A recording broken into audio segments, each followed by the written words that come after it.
our primary focus as a government and in the legislature for the next several weeks will be to get that budget tabled in the legislature and to get it through the estimate process to be able to move forward. We see that absolutely as critical and the most important thing that the legislature can do right now to help as we face the COVID-19 pandemic and as well as an unprecedented economic situation in our province is to make sure that we have a stable budget passed that will be able to fund our healthcare system and to make sure that the government can continue to operate. When we are completed that budget and we have it through the chamber with the support of the majority of members, we will move forward with legislation towards the end of March that is focused on several different issues. Some of the key components will be democratic reform, which was a cornerstone of the 2019 platform.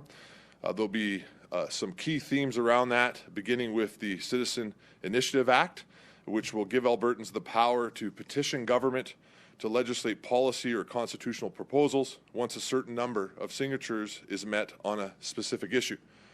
We will also be introducing, as promised, the Recall Act, which will establish a process to enable a voter to remove an MLA,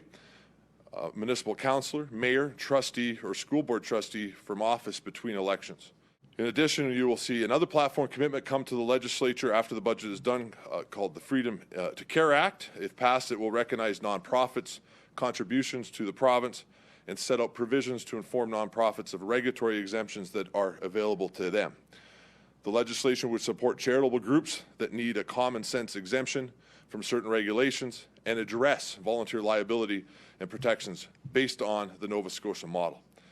To further protect Albertans, we will also be seeing some legislation out of Service Alberta that will extend the vital statistics changes made in the fall to the sex offenders list to all dangerous offenders. That is to say that they will be ineligible when it comes to changing their legal name. The Alberta government has moved forward at a very rapid rate within the legislature to fulfill their platform commitments. And I anticipate that we will finish this spring sitting with 19 bills passed inside the legislature, in addition to private members' business that will be completed during these next weeks in the spring sitting, and of course a provincial budget,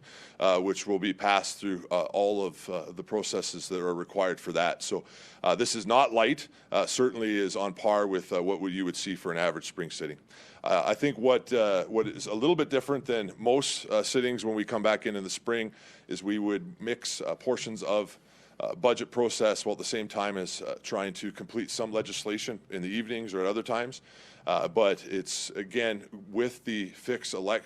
budget period, the focus will be to make sure that we can complete the budget on time, not have to run on supplementary supply or use other mechanisms to operate the government, instead stick with our transparency commitment, as well as making sure that we can fully fund the government, particularly for health response. And that will be the focus for the next 4 or 5 weeks, at which point we will then move on with an ambitious legislative agenda.